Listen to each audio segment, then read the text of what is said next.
നമസ്കാരം പ്രിയമുള്ളവരെ.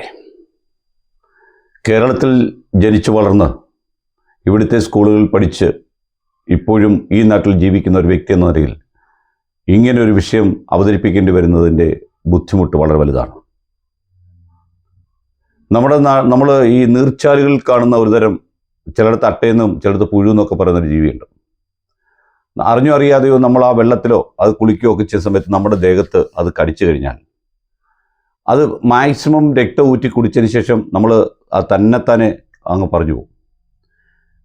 അങ്ങനെ പോകാത്ത കുറേ വിഷലിപ്തമായ നാവുകൾ ഇന്നും കേരളത്തിലുണ്ട് എന്നുള്ളതാണ് നമുക്ക് മനസ്സിലാക്കാൻ സാധിക്കുന്നത്. ഒരു വ്യക്തി എന്താകരുത് അല്ലെങ്കിൽ എങ്ങനെ ആകരുത് എന്നതിന് മകുട ഉദാഹരണങ്ങളായ കുറച്ച് പേർ ഇന്നും കേരളത്തിൽ ജീവിച്ചിരിക്കുന്നു. ഒരു സമുദായത്തെ ഉദ്ധരിക്കുന്നതിന് വേണ്ടി ഒരു സമൂഹത്തിന് വേണ്ട ഇഷ്ടംപോലെ കാര്യങ്ങൾ എഴുതി വെച്ച് അത് തൻ്റെ ജീവിതത്തിൽ പ്രാവർത്തികമാക്കിയ ഒരു വ്യക്തിയാണ് ശ്രീനാരായണ ഗുരു.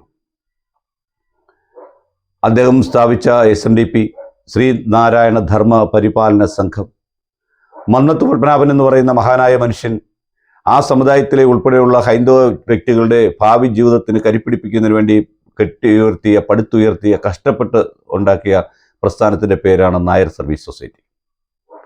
ഇതിന് രണ്ടിനും ഇന്നും ഓരോ സെക്രട്ടറിമാരുണ്ട് എന്നുള്ളതാണ് നമ്മൾ മനസ്സിലാക്കുന്നത്. ഉണ്ട് എന്നുള്ളത് കുറച്ച് ദിവസങ്ങളായി നമ്മൾ മനസ്സിലാക്കിക്കൊണ്ടിരിക്കുകയാണ്. നമ്മുടെ നാട്ടിലുണ്ടാകുന്ന എല്ലാ പ്രശ്നങ്ങൾക്കും ജാതി മത വൈര്യമുണ്ടാക്കുന്ന രീതിയിലുള്ള പ്രസ്താവനകൾ നടത്തിയും സമൂഹത്തെ മൊത്തത്തിൽ തങ്ങൾ ലടിപ്പിച്ചും അതിൽ രക്തം കുടിക്കുന്ന ചില കഴുകൻ മനസ്സുള്ള മനുഷ്യർ കേരളത്തിലുണ്ട്, ജീവിച്ചിരിക്കുന്നവരിലുണ്ട്. അതിൽ രണ്ട് വ്യക്തികളാണ് ഈ പറഞ്ഞ രണ്ടുപേരും. അതിലൂടെ രക്തം കുടിക്കാൻ നിൽക്കുന്ന മറ്റൊരാളാണ് സംസ്ഥാനം ഭരിക്കുന്നത് എന്നുകൂടി പറയേണ്ടിയിരിക്കുന്നു. ശ്രീ വെള്ളാപ്പള്ളി നടേശൻ മുസ്ലിം സാമാന്യത്തിനെതിരെ സംസാരിച്ചു. മുസ്ലിം വിരുദ്ധം തൻ്റെ നാവിലൂടെ അത് മാത്രം പറഞ്ഞ് വർഗീയത വിഷവളം പോലും ഒരു ഫേസ്ബുക്ക് പോസ്റ്റിൻ്റെ പേരിൽ ജനങ്ങളെ പിടിച്ചകത്തിടുന്ന സർക്കാർ അയാളെ ഒന്നും ചെയ്തില്ല എന്നുള്ളതാണ് നമുക്ക് മനസ്സിലാക്കാൻ സാധിച്ചത്. ഇങ്ങനൊരു വീഡിയോ എന്ന് ചോദിച്ചാൽ കഴിഞ്ഞ ദിവസം പെരുന്നയിലെ പോപ്പ് സുകുമാരൻ നായർ കുറേ മാസങ്ങൾക്ക് ശേഷം പത്രക്കാരെ കണ്ടു. ഏകതാളമാണോ ത്രിപുട താളമാണോ ഏത് താളമാണെന്ന് ഡെസ്കിൽ താളമടിച്ചുകൊണ്ട് ഒരു സൈഡിലേക്ക് ഇങ്ങനെ ചരിഞ്ഞുകൊണ്ടാണ് പത്രസമ്മേളനം നടത്തിയത്. പത്രസമ്മേളനം നീളെ പറഞ്ഞത് മുഴുവൻ അക്ഷരാർത്ഥത്തിൽ മത ജാതി സമുദായ സമവാക്യങ്ങൾ തെറ്റിച്ചുകൊണ്ട് ജനങ്ങൾ തമ്മിലടിക്കാനുള്ള ഒരു പണിയാണ് അദ്ദേഹം ചെയ്തത്. ഇരിക്കുന്ന സ്ഥാനത്തിൻ്റെ മഹത്വം എന്താണെന്നും താൻ ഇരിക്കുന്നത് ആരിരുന്ന കസേരയാണെന്ന ബോധമില്ലാത്ത രീതിയിലായിരുന്നു തൻ്റെ പ്രവർത്തനങ്ങളും എല്ലാം ഉണ്ടായിരുന്നത്. ശബരിമലയിലെ സ്വർണം മോഷ്ടിച്ചത് കൂട്ടുനിന്നത് തൻ്റെ ഏറ്റവും അടുത്ത അനുയായിയായ മുരാരി ബാബു ആണെന്ന കാര്യം മറന്നുകൊണ്ട് ശബരിമല അയ്യപ്പൻ്റെ സ്വർണ്ണക്കൊള്ളയിൽ ഇതുവരെ ഈ രണ്ട് നേതാക്കന്മാർ ഒരൊറ്റ അക്ഷരം മിണ്ടിട്ടില്ല, അതിനെ എതിർത്ത് സംസാരിച്ചിട്ടില്ല. എന്ന് വെച്ചാൽ ആ കൊള്ളയെ ഇവർ മനസ്സുകൊണ്ട് അംഗീകരിച്ചിരിക്കുന്നു എന്ന് വേണം നമ്മൾ മനസ്സിലാക്കേണ്ടത്. താളമടിച്ചുകൊണ്ടിരിക്കുന്ന അദ്ദേഹത്തിന് കൂൾ ഡ്രിങ്ക്സ്, പത്രസമ്മേളനമാണ് നിങ്ങൾ ഓർക്കണം, പത്രസമ്മേളനം നടത്തുന്ന സമയത്ത് കൂൾ ഡ്രിങ്ക്സ് വേണോ കുപ്പിയിലെ വേണോ ഏത് വേണം എന്ന് ചോദിക്കുകയും ഈ പത്രസമ്മേളനം നടന്നുകൊണ്ടിരിക്കുന്ന സമയത്ത് സംസ്ഥാനത്തിൻ്റെ മന്ത്രി വി വാസവൻ അദ്ദേഹത്തെ വിളിക്കുന്നു. വി വാസവൻ വിളിക്കുന്ന സമയത്ത് മൊബൈൽ ഓണാണോ എന്ന് പോലും അറിയാതെ എടുത്ത് ഫോൺ ചെയ്യുകയാണ് അദ്ദേഹം. എന്നിട്ട് പത്രസമ്മേളനമാണെന്ന് പറയുക. ഒന്ന് ആലോചിച്ച് നോക്കണം. അത്രമാത്രം ഒരു സാമാന്യ വിവരമില്ലാത്ത ഒരാൾ ഒരു പ്രസ്ഥാനത്തിൻ്റെ തലപ്പത്തിരുന്നുകൊണ്ട് ഇന്ന് വരെ താനിരുന്ന് വന്നതിന് ശേഷം 60 വർഷം കൊണ്ടായെന്ന് അദ്ദേഹം തന്നെ പറയുന്നത്. ആ പ്രസ്ഥാനം നാശോന്മുഖമായിരിക്കുന്ന ഒരവസ്ഥയിലാണ് അദ്ദേഹം ഇന്നലെ ഒരു പത്രസമ്മേളനം നടത്തിയത്. ക്രിസ്ത്യാനിയും മുസ്ലിമിനെയും തങ്ങൾ അടിപ്പിക്കുമ്പോൾ, നായരെയും ക്രിസ്ത്യാനി അല്ലെ ഹിന്ദുവിനെയും ക്രിസ്ത്യാനിയും മുസ്ലിം തങ്ങൾ അടിക്കുമ്പോൾ കേരളത്തിൽ മൊത്തം നടത്തുന്ന പത്മ കഫയിൽ ആഹാരം കഴിക്കാൻ പോകുന്നത് ക്രിസ്ത്യാനികളും മുസ്ലിങ്ങളും ഉണ്ടെന്ന കാര്യം കൂടി അയാൾ ഓർക്കണമായിരുന്നു. ഇതിനെതിരെ TKG നായർ എന്ന് പറയുന്ന ഈ പറയുന്ന സുകുമാരൻ നായരുടെ അടുത്ത ശത്രുവും NSSലെ ഈ അപജയങ്ങൾക്കെതിരെ കോടതിയിൽ കേസ് നടത്തുന്നതായ മനുഷ്യൻ പുറത്തു വന്നിട്ടുണ്ട്. ഇതിനെതിരെ ശക്തമായ പ്രതികരണം ഉണ്ടാകുമെന്ന് അദ്ദേഹം രാവിലെ ഞാൻ ഫോണിൽ സംസാരിച്ചപ്പോൾ എന്നോട് പറയുകയുണ്ടായി. ഒരു നേരമ്പോക്കല്ല ഒരു സംസ്ഥാനത്തെ രണ്ട് ജാതി സംഘടന നേതാക്കന്മാർ വന്നിട്ട് പത്രസമ്മേളനം നടത്തി പറയുന്നത്. ഇതിനകത്ത് ഏതെങ്കിലും ഒരു ചെറിയ വിഷം കിട്ടിയാൽ അതിനെ മറ്റുള്ളവരിലേക്ക് പകർത്തി കൊടുക്കാൻ വിചാരിക്കുന്ന കുറേ ആൾക്കാർ ഇതിനകത്തുണ്ട് എന്ന് മനസ്സിലാക്കാനുള്ള വിവരം പോലും ഇല്ലാത്തവരായിപ്പോയി ഇവർ എന്നുള്ളതാണ് സത്യം. 64 വർഷം കൊണ്ട് അദ്ദേഹം 64 വർഷം കൊണ്ട് അദ്ദേഹം ഇത് വന്നതിന് ശേഷം NSSൻ്റെ ജനറൽ സെക്രട്ടറി ആയതിനു ശേഷം അടച്ചുപൂട്ടപ്പെട്ട സ്ഥാപനങ്ങളെപ്പറ്റി അദ്ദേഹത്തിന് മറുപടിയില്ല. എത്ര ഹോസ്പിറ്റലുകൾ അടിച്ചു മാറ്റി നശിപ്പിച്ചു. കോടിക്കണക്കിന് വില വരുന്ന മണൽ വിറ്റ് കാശ് മേടിച്ചതിനെ പറ്റി ഒരു പത്രക്കാരനെ ചോദിച്ചില്ല എന്നുള്ളതാണ് സത്യം. ഇതൊക്കെ അന്തരീക്ഷത്തിലുള്ളതാണ്. ഒന്നും ചോദിക്കാതെ ഇരിക്കുന്ന പത്രക്കാർ. കൂട്ടത്തിൽ പറഞ്ഞു കോൺഗ്രസിൽ ആരും തന്നെ ഇല്ല പിന്നെ മുഖ്യമന്ത്രിയായ യോഗ്യനായിട്ടുള്ളത്.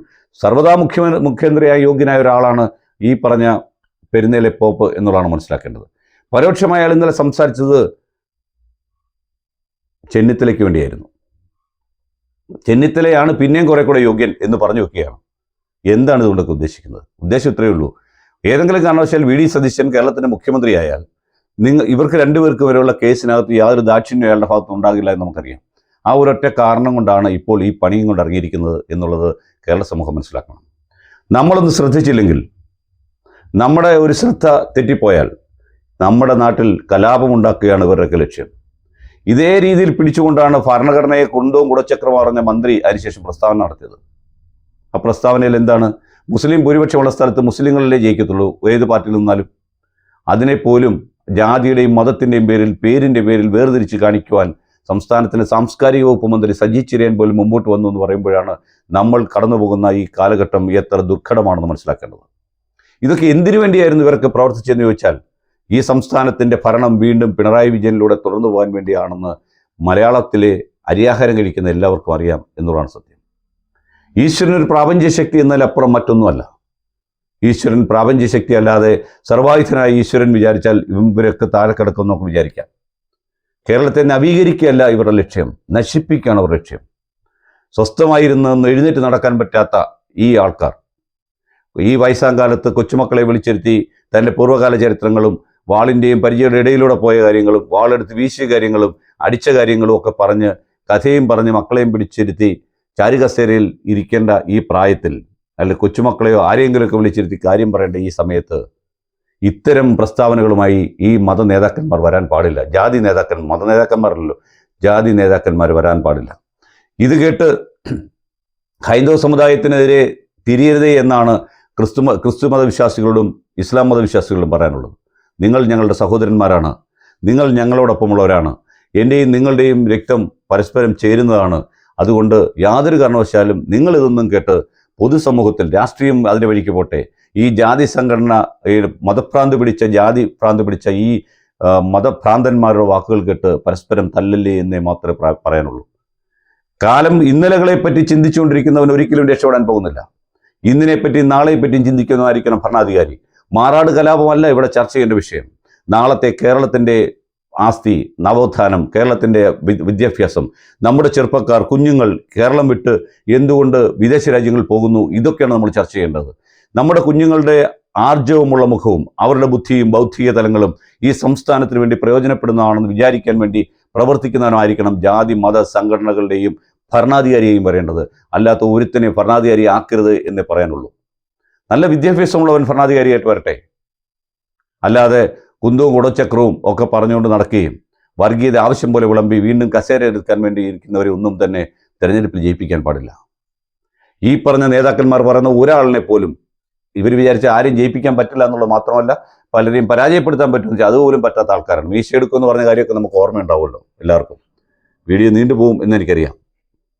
പക്ഷേ ഇതൊക്കെ അല്ലാതെ പിന്നെ എന്താണ് പറയേണ്ടത്? ഇതൊക്കെയാണ് നമ്മൾ ചർച്ച ചെയ്യേണ്ടത്. നമ്മുടെ സമൂഹം ചർച്ച ചെയ്യേണ്ട കാര്യമാണ്. ഓരോ ജാതിയിലും മതത്തിലും ജീവിക്കുന്നവരാണ് പലരും. അതുകൊണ്ട് ഇതൊക്കെ നമ്മൾ ചർച്ച ചെയ്യപ്പെടണം. ഒരു അനുഭവ കഥ പറഞ്ഞുകൊണ്ട് അവസാനിപ്പിക്കാം.